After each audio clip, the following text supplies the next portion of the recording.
Hi అండి, నమస్తే. This is Ravinder Gokaram. Welcome to the comment section. Justice for Uppal Bal. అసలు నవదీప్కి ఉప్పల్ బాల్కి మధ్య ఏం జరిగింది అనేది ఒకసారి చూద్దాం మనం. అంటే వీడియో చూపించాను, జస్ట్ ఆడియో కాల్కి వినిపిస్తాను, దాన్ని బట్టి మాట్లాడదాం. నాకు నచ్చినట్టు నేను బతకాలని ఫిక్స్ అయినా ఎవరు ఏమనుకుంటారు సమాజంలో నాకు వద్దు, నేనే జెన్యున్గా ఉంటా అని చెప్పి నేను రీల్ చేసుకుంటా. జెన్యున్గా ఏదైనా పని చేస్తే ఆ డబ్బులతో నేను తిని మా ఫ్యామిలీకి ఎట్టాలని నేను కోరుకుంటాను. ఇప్పుడు మీరు వీడియోస్ చేస్తుంటారు కదా? అవును సార్. అవన్నీ ఎక్కిలి వీడియోసే కదా? స్టార్టింగ్ లో చేసిన కొంచెం వల్గర్గా చేశాను సార్. తర్వాత కొంచెం ఆలోచించినాక చాలా మంది ఇట్లా కొంచెం చేంజ్ చేయాలి. తర్వాత నేను దాన్ని బట్టి చేంజ్ అయ్యాను. ఇలాగా జనాలకు మనం ఎందుకు ఉండాలి, కొంచెం డిఫరెన్స్ కూడా మారాలి, మనం అంటే కూడా కొంచెం ఉపయోగం రావాలని చెప్పి కొంచెం తగ్గించి ఇప్పుడు అలాంటి వీడియో చేయట్లేదు. వాళ్ళు ఇప్పుడు బిగ్ బాస్ కి డబ్బుల కోసం వెళ్తున్నావా, ఫేమ్ కోసం వెళ్తున్నావా, ఎక్స్పీరియన్స్ కోసం వెళ్తున్నావా? నేను నిజంగా చెప్పాలంటే బిగ్ బాస్ కు నా ఫ్యాన్స్ చాలా మంది మెసేజ్ చేసి ఎల్లు అంటున్నారు. వాళ్ళ కోసం నమ్ముతున్నారా? మీకు ఫ్యాన్స్ ఉన్నారు వాళ్ళంతా ఇది అని ఊరికే మిమ్మల్ని ఊరికే చీప్ ఎంటర్టైన్మెంట్ పొందుతున్నారు మీ నుంచి అని నా ఫీలింగ్, జనరల్ గా బయట ఫీలింగ్. వాళ్ళు నువ్వు ట్రాన్స్ కదా అని అలాగ యాక్ట్ చేశారు వీడియోలో. ఆ వీడియోల కోసం నటించారు సార్, డబ్బు కోసం. మీరే చెప్తున్నారు కదా డబ్బుల కోసం వల్గర్ గా ఎకిలిగా వీడియోలు చేశాను. నా ఫ్యామిలీ కోసం, నేను తినడానికి కోసం చేశాను సార్. తప్పేం లేదు. మీ పరిస్థితుల్లో ఎవరు వచ్చి మీకు రూపాయి ఇవ్వలేదు. మీకు ఏది వర్కౌట్ అయిందో అది చేశారు, అది జనాలు చూశారు, వాళ్ళ ఎంటర్టైన్మెంట్ కోసం మీకు డబ్బులు ఇచ్చారు, ఇదంతా ఓకే. ఇప్పుడు అగ్ని పరీక్షలో లాస్ట్ టైం చూసారా? చూసాను సార్. చూసారు కదా? సమాజానికి ఏం మెసేజ్ ఇవ్వాలి ఇప్పుడు మిమ్మల్ని పంపితే? మేము ఇప్పుడు ఏంటంటే నవదీప్ మాట్లాడిన దాంట్లో పెద్దగా తప్పులు ఏం లేవు. కాకపోతే నాకు కొన్ని క్వశ్చన్స్ ఉన్నాయి. ఆ క్వశ్చన్స్కి ఆన్సర్ చెప్పాలి నవదీప్. అదేంటంటే, అండ్ ఇంకోటి, ఆ బిందు కూడా ఆమె ఏమన్నది, మీరు ట్రాన్సా అని అడిగారు. నవదీప్ ఏమన్నాడు, మీలాంటి వాళ్ళని హౌస్లోకి పంపి సమాజానికి ఏం మెసేజ్ ఇవ్వాలి అని అన్నాడు. అయితే మీరు దీన్ని ఏం ఉద్దేశంతో అడిగారు అనేది నేను చెప్తాను. ఉప్పల్ బాలు ఒక వికారకమైన వెకిలి నవ్వులు నవ్వుతూ పిచ్చి పిచ్చి వీడియోస్ చేస్తాడు, నీ వల్ల సమాజానికి ఎటువంటి ఉపయోగం ఉంటుంది, మిమ్మల్ని పంపిస్తే ఎటువంటి మెసేజ్ వెళ్తుంది సమాజానికి అని మీరు అంటున్నారు.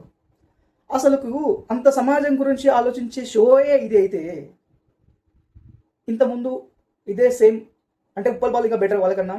ఇంతకుముందు షకీలా వెళ్ళింది, ట్రాన్స్జెండర్లు ఇద్దరు వెళ్ళారు. సీజన్ 3లో తమన్నా సింహాద్రి అనే ఆమె వెళ్ళింది. సీజన్ 5లో ప్రియాంక సింగ్ అనే ఆమె వెళ్ళింది. వాళ్ళు ట్రాన్స్జెండర్స్. మరి వాళ్ళని పంపించి మీరు ఎటువంటి మెసేజ్ ఇచ్చారు సమాజానికి? ట్రాన్స్జెండర్స్ ఇద్దరు పోయారు. ఇంకా షకీలా గురించి అంటే చెప్పక్కర్లేదు, ఇప్పుడున్న వాళ్ళకి తెలియలే, కానీ మీలాంటి వాళ్ళకి తెలుసు కదా, పెద్దవాళ్ళకంతా తెలుసు కదా. మరి అటువంటి అడల్ట్ మూవీస్ చేసిన వాళ్ళు కూడా బిగ్ బాస్ హౌస్లోకి పంపించి మీరు సమాజానికి ఎటువంటి మెసేజ్ ఇచ్చారు? మీరు సమాజం గురించి మాట్లాడేంత రైట్స్ మీకు లేవు బాబు. బిగ్ బాస్ అనేది ఒక దరిద్రపు కొట్టు షో, దానికి మళ్ళీ సమాజానికి ఎటువంటి మెసేజ్ ఇవ్వాలి అంట. సో మీరు వాల్యూస్ ఎంతలో ఉండాలో అంతలోనే ఉంచి మాట్లాడితే బెటర్. మీరు ఏదో సమాజాన్ని మొత్తం ఉద్ధరిస్తున్నాం, మేము ఈ దేశాన్ని మొత్తం ఉద్ధరిస్తున్నాం అనేటువంటి షో అన్నంత బిల్డప్ వద్దు. అర్థమవుతుందా? దానికి వెళ్ళేంత అర్హతలు అన్నీ ఉన్నాయి ఉప్పల్ బాలికి. మీరేమీ ఉప్పల్ బాలి కన్నా పెద్దగా పొడిచింది ఏమీ లేదు. అయితే నవదీప్ ఇంకొకటి కూడా అడిగాడు, నీకు ఫ్యాన్స్ ఉన్నారా? అసలు నీకు ఫ్యాన్స్ అనేది ఉన్నారా అసలు, లేక నువ్వు అట్లా అనుకుంటున్నారా, నేను నమ్ముతున్నావా అని అన్నాడు. ఫ్యాన్స్ ఉన్నారో లేరో ఒక్కసారి వెళ్ళి, ఇప్పుడు బిగ్ బాస్ నాగార్జున ప్రోమో పెట్టాడు కదా, దాని కింద ఒకసారి చూడు, చూపేయమంటావా? ఒకసారి చూడు, ఇక్కడ నేను పెడతాను, ఒకసారి చూడండి. అది అతనికి ఫ్యాన్స్ ఉన్నారా లేదా అనేది. అతను చేసే వెకిలి చేసేలా కాదు ఫ్యాన్స్, అతని నిజాయితీకి ఫ్యాన్స్. నాకు నచ్చిన విషయం ఇక్కడ ఏం తెలుసా, జడ్జెస్లో ముగ్గురులో అభిజిత్ ఎవ్రీ టైం ప్రూవ్ చేసుకుంటాడు ఈజ్ జెన్యూన్, ట్రూ, మంచి పర్సన్ అనేది. అది ఎట్లా తెలుసా? అతను ఏం మాట్లాడాడు, నువ్వు మాట్లాడే మాటలు చాలా జెన్యూన్గా ఉన్నాయి నాకు అనిపిస్తుంది అన్నాడు. అవును, పూట కోసం తిండి కోసం బతికేనికి అతను ఎటువంటి వెకిలి చేష్టలు చేసి బతికాడు, వీడియో చేశాడు, సంపాదించుకున్నాడు, ఇప్పుడు బతుకుతున్నాడు. కానీ అతని మాటల్లో నిజాయితీ ఉంటుంది.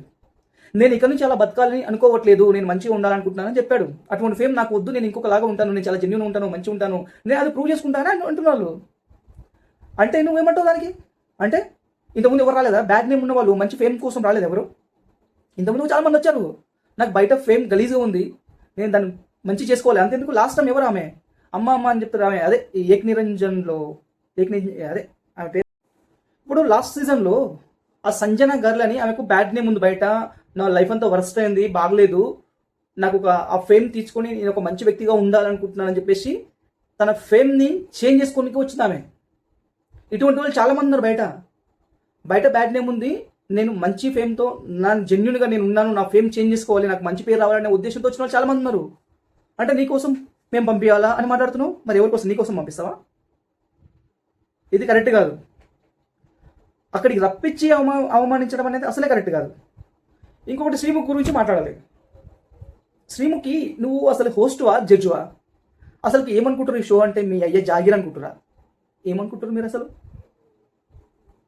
నీ ఇష్టానికి మాట్లాడతావు, నీ ఇష్టానికి పంచులు వేస్తావు, నీ ఇష్టానికి నువ్వే బిహేవ్ చేస్తావు జడ్జిలాగా. జడ్జిలా ఆల్రెడీ ఆడ ముగ్గురు ఉన్నారు, నువ్వు జస్ట్ హోస్ట్వి. కంటెస్టెంట్ని ప్రజెంట్ చేసినామా, పని చూసుకున్నామా అన్నట్టు ఉండాలి. నువ్వెందుకు ఓవరాక్షన్ చేస్తున్నావు మధ్యలో? ఏదో మా అత్తగారింటికి వచ్చారు, మా ఇంటికి వచ్చారు, నేను చెప్పింది వేదం అన్నట్టు మాట్లాడుతున్నారు మీరంతా. ఏంది ఇదంతా? అందరినీ గమనిస్తాం, ప్రజలందరూ అర్థమవుతున్నా, పబ్లిక్ ప్రతి ఒక్కరిని చూస్తారు. ఏదో మేము లాస్ట్ 2 సీజన్ నుంచి అగ్నిపరీక్ష చేస్తున్నాం, మాకు తప్ప ఈ మా టీవీకి ఎవరు లేరని బిహేవ్ చేస్తారు. మీరు ఎక్కువ ఓవరాక్షన్ చేసినట్టు తీసి పక్కన దిగుతారు మిమ్మల్ని కూడా. అది గుర్తుపెట్టుకోండి. కొంచెము మైండ్ పెట్టి మీ లిమిట్స్లో మీరుండి బిహేవ్ చేయండి. అంతే కదా, మాకు హక్కులు ఇచ్చినాయి, మొత్తం మేము చెప్పిందే వేదం అన్నట్టు బిహేవ్ చేస్తారంటే ప్రజలు తీసి పక్కన పెడతాం మిమ్మల్ని. అది విషయం. ఇంకొక విషయము, ఆమె ఒక మోడల్ అని చెప్పేసి ఒక ఆమె వచ్చింది, బ్లాక్ డ్రెస్ వేసుకున్నామే. ఆమె ఏమన్నది, లుక్స్ కూడా మ్యాటర్ అని చెప్పింది. మీరు పెద్దగా దానికి మ్యాటర్ చేసి లుక్స్ మ్యాటరా అని చెప్పేసి దాన్ని సాగదీసి ఏం చేసేసారు, ఆమె ఇంటికి పంపించేస్తారు. ఓకే, అయితే లుక్స్ మ్యాటర్ కానప్పుడు ఫస్ట్లో వచ్చిన అమ్మాయి, శాలిని అమ్మాయి, నీట్గా పువ్వులాగా చూసుకున్నారు ఆమెని. ఓకేనా? సరే, షూ పెట్టించారు, అది పెట్టించారు, కడిగిచ్చారు అనేది పర్వాలేదు, తర్వాత సంగతి. కంటెస్టెంట్కి వాళ్ళ టాలెంట్ ప్రూవ్ చేసుకోవడానికి మీరు ఎటువంటి టెస్టులు పెట్టారు? అసలు మీరు అందరికీ టెస్టులు పెట్టారా? పెట్టలేదు. ఆ లాస్ట్లో వచ్చిన ఒక పర్సన్, ఆ రన్నింగ్ రాజా అనే పర్సన్కి వచ్చాడు, ఇంటర్వ్యూ చేసుకున్నారు, అతను ఏదో పర్ఫార్మెన్స్ ఇచ్చాడు, రెడ్ ఇచ్చేసారు. ఎందుకు? అతని ఫేస్ వాల్యూ లేకనా? అంతే కదా. ఇప్పుడు ఇంకోటి వచ్చాడు, వాడు